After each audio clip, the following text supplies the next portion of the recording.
Hello and welcome to the Girls Are Investors podcast. Today we are filming a very special episode. We are at the SmartWorks office here in North London to get all the advice on office wear and office etiquette. Let's go meet the team.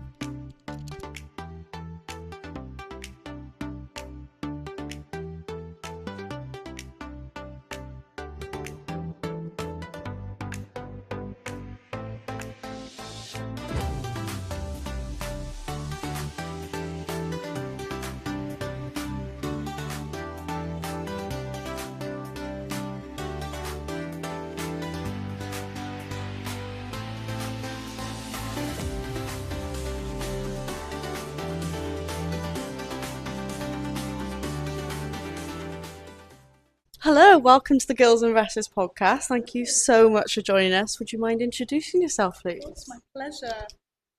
My name's Buki McPherson. I'm the outreach manager at SmartWorks, and we are a charity all about helping women and trans women and non-binary individuals as well to gain confidence in the workplace and have success in their interviews.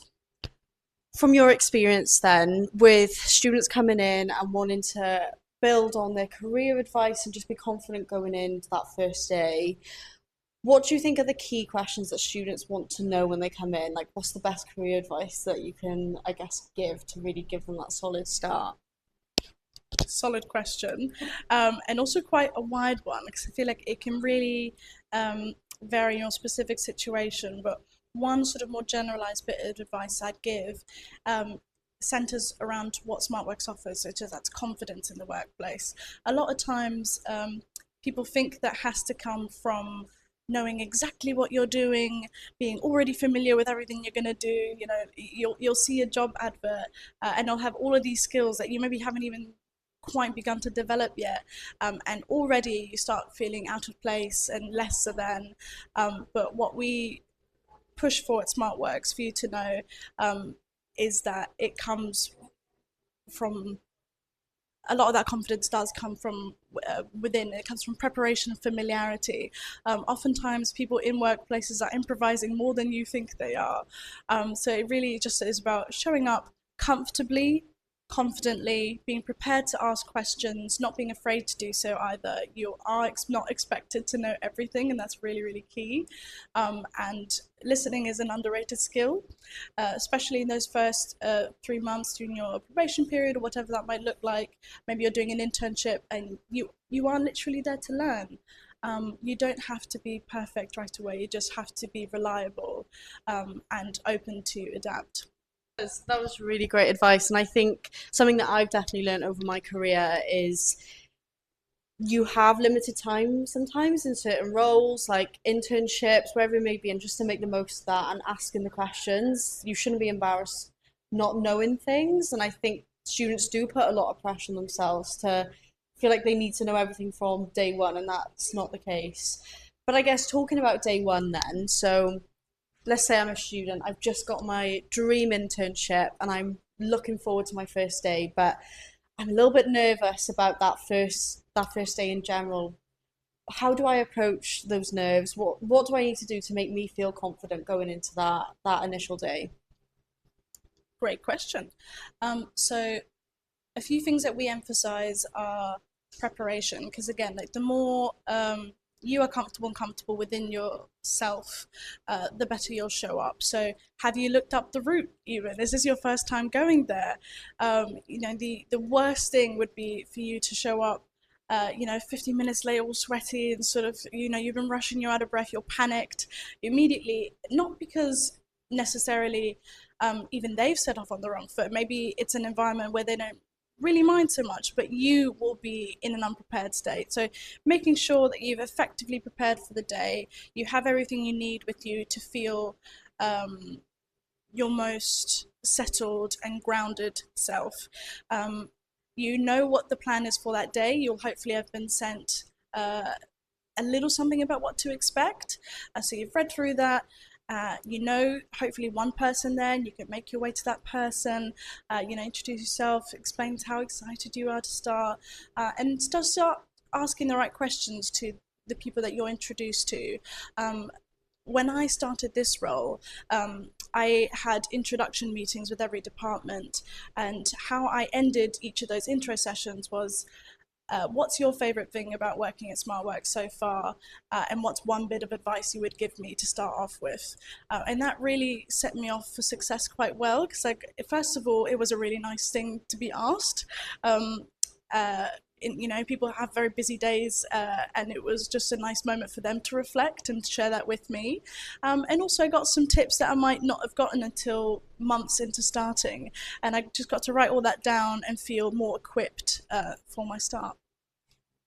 That's really good. I think definitely prepping your route is something that is underrated and not done as often as I think people would expect, especially living in London. There's so many tubes and buses and trains that you can get. I think having that preparation is so key and to make you feel confident. Even if just on a weekend before, you've got your internship started on the Monday, just pop out for half an hour to an hour and just plan that route. And I think it'll just give you that peace of mind.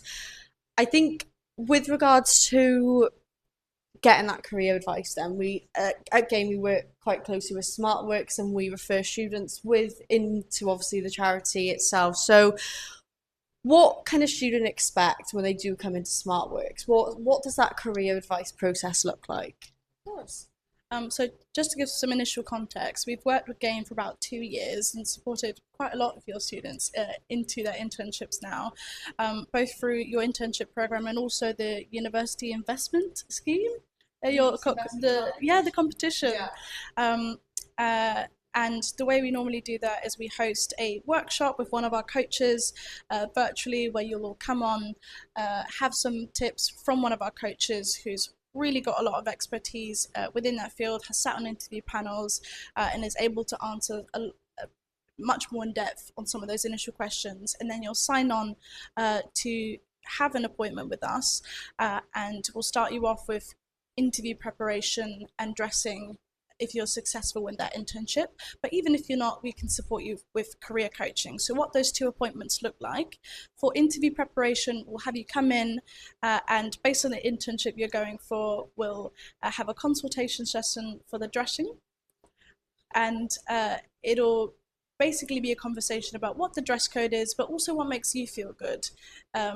When we go into the dressing session, you'll see comfort really is a priority. You do not want to be fidgeting with something because you thought it looked good, but actually it's not comfortable, and that's all you're thinking about on the day. Like, oh, I have to keep adjusting this to make sure it looks perfect. You want to be settled, and so we'll do that dressing session where you'll come up with a head-to-toe, really smart, high-quality outfit. And about 80% of our clothes are actually brand new. They come from brands like actually Burberry, who were the winner. They were associated with the winner of your challenge, weren't they? Yeah. And ASOS. We've got a big partnership with Uniqlo at the moment. If you walk in, you'll see our previous clients will advertise there. Some really, really high quality brands, just to make sure that the clothes will last you a long time and they're really high quality and you can tell. And then the second session will be an interview preparation, 1-to-1 for an hour. The career coaching is sort of a separate session where, again, 1-to-1 for an hour, you can talk to a coach about absolutely anything in regards to your employment journey. So that could be maybe you're not quite sure about your CV, or you've had an idea based on your A-levels and this course on what you're interested in, but you're not fully 100% sure what that career path looks like, or how to make that first step when you're lacking in experience. And we do live in a sort of job market that makes that very difficult at the moment, which we emphasize is not your fault. It's nothing to do with your skills and purely a reflection of the market. So how do we get over that? So hopefully the outcome of those 2 sessions is that you feel super, super prepared either for your internship or for your upcoming career. About 68% of the people who come through our service are successful in getting the interview, of the 70% who respond to us. So it's really good stats. And 97% feel more confident in themselves and 95% in their skills. So it's really a no-brainer. Those are some amazing stats, and really great to see that there is success through the charity and that the hard work within the team is paying off. From your personal perspective, what's the most rewarding thing seeing somebody come through the charity and the processes? What's the thing that thinks, oh, that's keeping me motivated? What would that be for you? Such a lovely question. Thank you for that. I think the number one thing you'll often see, particularly with someone who comes in with a difficult life circumstance, is body language. It's immediately apparent in how someone carries themselves and how even how they've dressed themselves to come into that appointment, right? The women who come to our service come from such a variety of backgrounds. It could be that they've escaped an abusive situation, or even they're coming off of probation, or like yourselves, a student with who haven't got much experience and just are feeling a bit unsure about those first steps. And that's often reflected in like rounded shoulders or sort of a down torn visage or attitude. Often negative self-talk. They'll speak badly on themselves, or they'll go through the dressing saying that will never look good on me, or like, oh, I can't do dresses, they don't suit me, or I can only wear black, colors look ridiculous on me, they do this, they do that. And we have what we call an aha moment in the mirror, because the benefit of having the dressers there is they get to say this is just a fun session for you. Like, this is just a time to try on as many things as you like until you find what you feel amazing in, and that's the whole point. It's not superficial, which you can often think because it's clothing. It really, really runs deep into how we perceive ourselves and who we are, and therefore how we walk in the space. And you can see that reflected so quickly when they walk out, and we'll have them do like a little strut.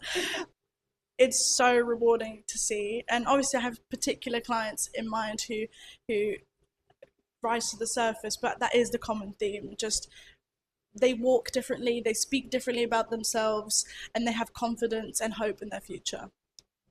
That's amazing. I can imagine just how great that would feel for the whole team, like hearing someone just from beginning to end, seeing the growth within an individual and then seeing them be successful within a role. I bet it's so rewarding as a team to see that come through. Talking about office etiquette then, so the unwritten rules, it can be hard to know that office etiquette without actually being in the office itself. How do we prep students for that? What do you say in SmartWorks to get them to feel I can handle this office etiquette, I can pick it up? Well, first off, a strength of our service is that it is so tailored, right? Each office, though there'll be some recurring themes, will have its own sort of tweaks and differences. And the benefit of having one-to-one sessions is maybe you've had a peek and you can say like, oh, this and this happened and I wasn't even sure how to react, or in my interview I noticed that they carried themselves or spoke in a certain way and I feel like I don't have that cadence of voice, like I don't, maybe just verbally even I won't fit in. And a big bit of advice I would have, especially in the beginning, is to absorb as much as you can, listen as much as you can. Bit by bit, that'll come with familiarity.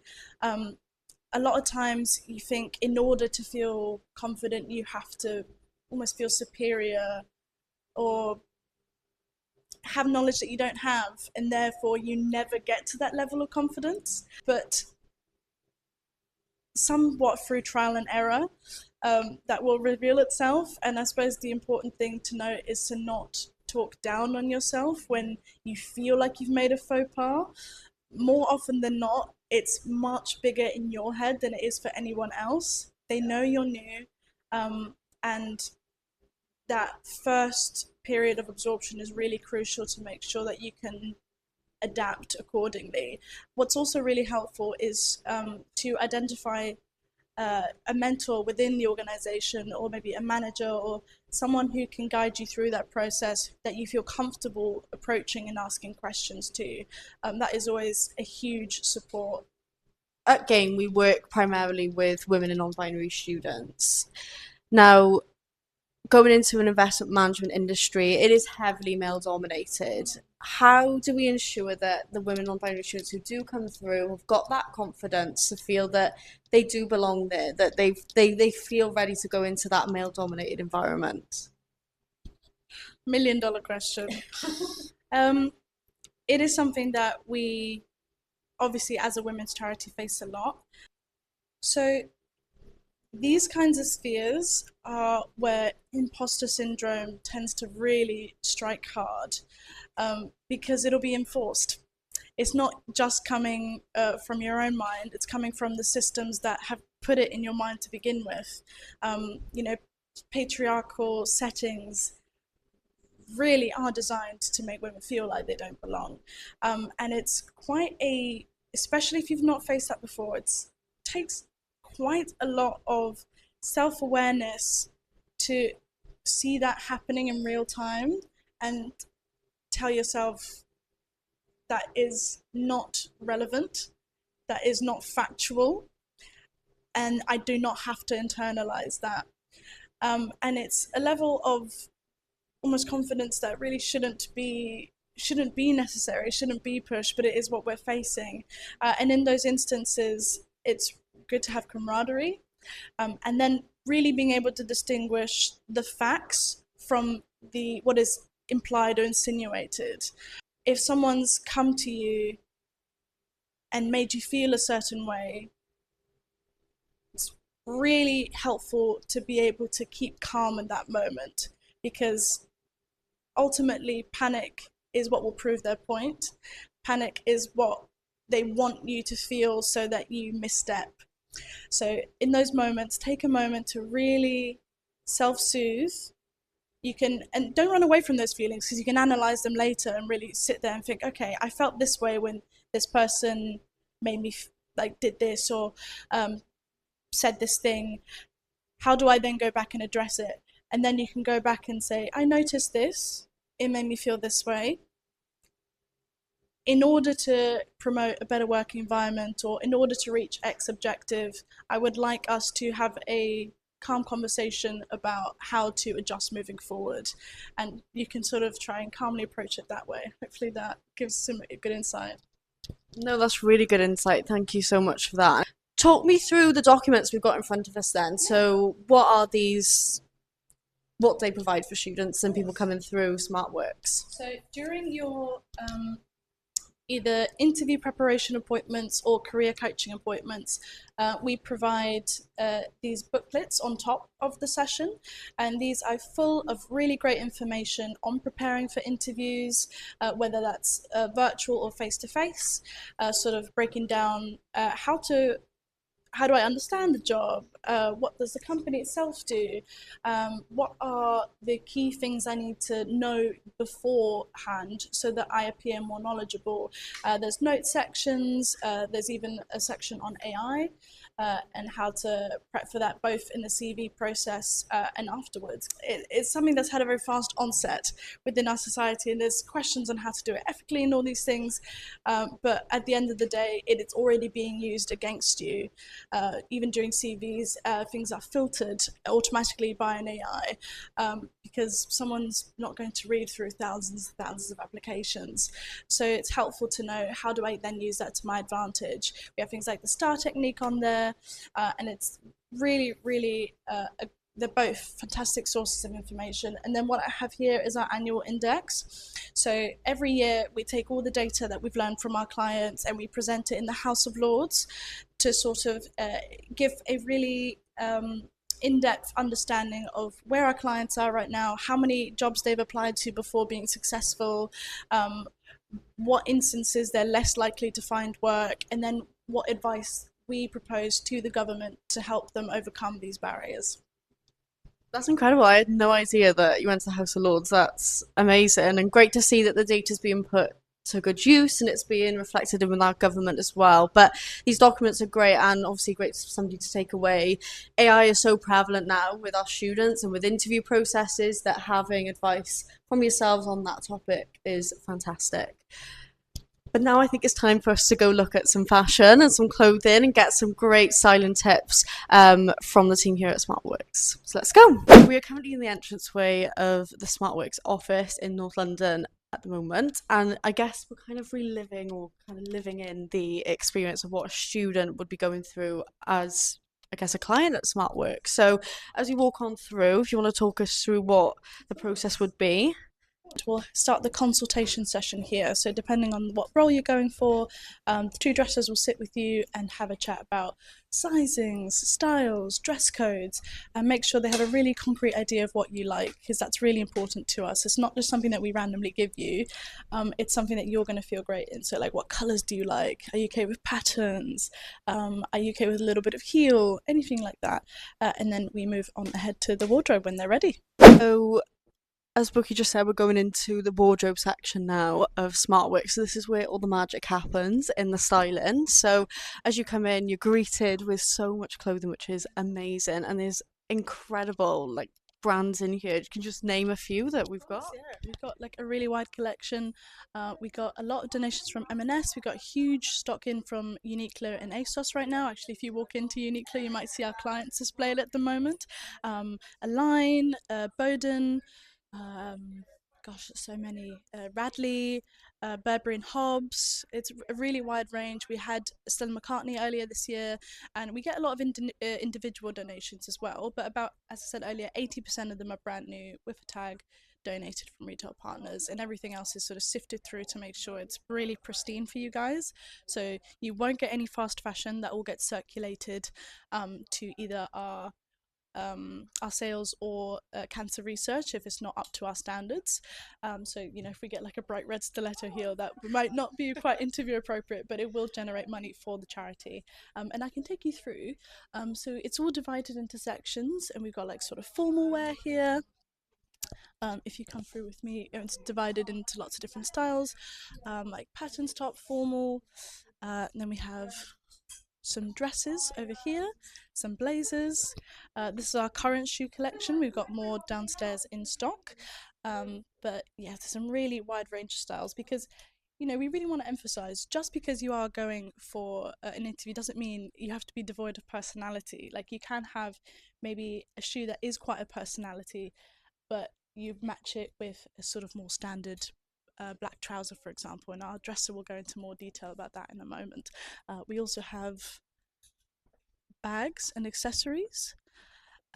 It's what we get donated the least, so if you don't manage to get it in your first dressing, we'll try to make sure you get it in your second dressing, which I don't think I've mentioned. Once you secure a role, you can come back and get a capsule wardrobe of 5 items, so that you're really prepared for your first month of employment before you get that first paycheck. So first dressing, full outfit; second dressing, capsule wardrobe, and you get to keep all of it, and it's all for free.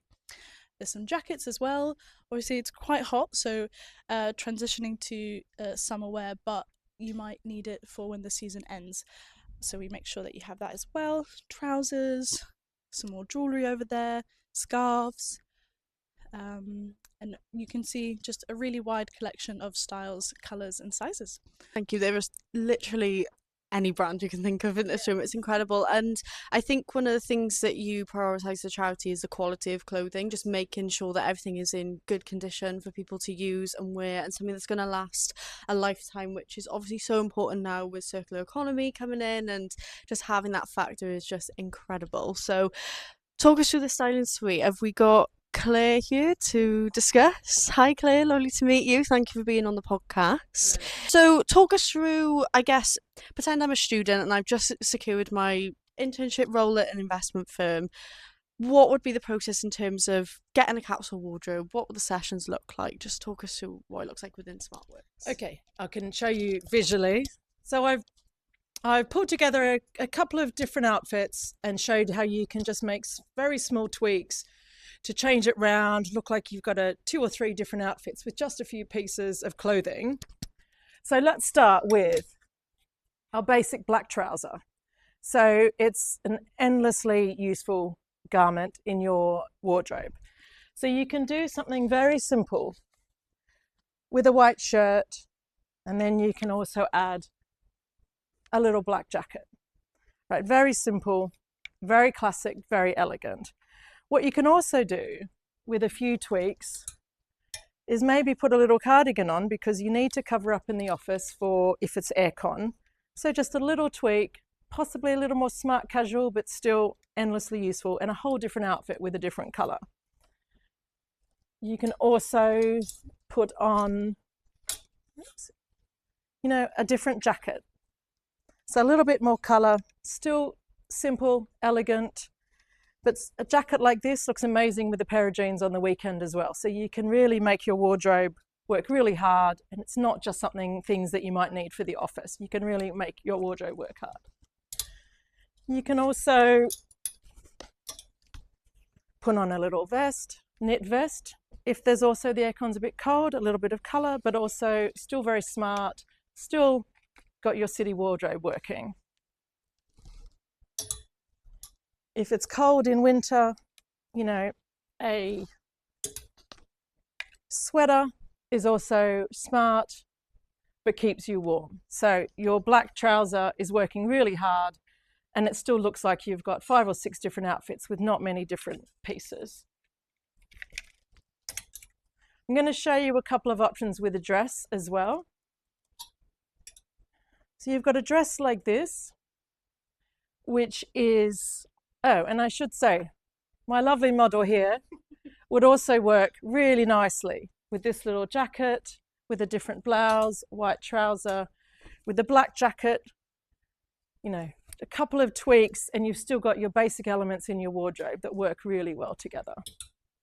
So you've got a dress like this, which you would say summer dress, maybe you'd wear it out on the weekend, but let's make our wardrobe work really hard. So you put your black jacket over the top of this dress, and then suddenly you've got a really smart outfit. So once again, your dresses, which you might have bought for a party, a wedding, or just to have fun in, you're making it work really hard in the office as well. So let's get as much value out of our wardrobe as we possibly can. This dress also could be amazing with this little cardigan as well. Pretty cool, actually. I quite like that. So you can make all sorts of items that you might already have in your wardrobe work really hard for you in the office. What I was going to say about this lovely model, once again, you've got a plain black dress, a bit like your plain black trouser. You've got a great little jacket. You can go all black and just keep your colour to your bag or a scarf, but you can add colour through a jacket. Once again, really hard working cardigan is also looking amazing. So a few little tweaks. So we've got not that many different items, but we're making them work really hard. And this dress with a yellow cardigan looks very different to the outfit with a blue jacket or a black jacket. So you could always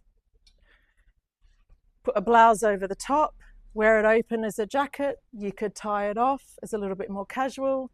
You can make your blouses work as little jackets as well. So it doesn't have to be a structured jacket. It can be something quite casual, but it still is another layer, which could also work for you when you've got aircon in the office and you need an extra layer over a sleeveless dress. So at SmartWorks, we can help find you that perfect outfit for your interview, for your internship. We would also have a range of shoes. We've got bags. We've got some light coats or jackets if you need an extra layer as well. So yes, when you come to visit us at SmartWorks to help for your interview and get ready, we've got lots of options for you. So we look forward to seeing you. That was such a fun episode. We hope you all enjoyed. If you want more information on how to dress to impress and our office etiquette advice, please visit gainuk.org. That was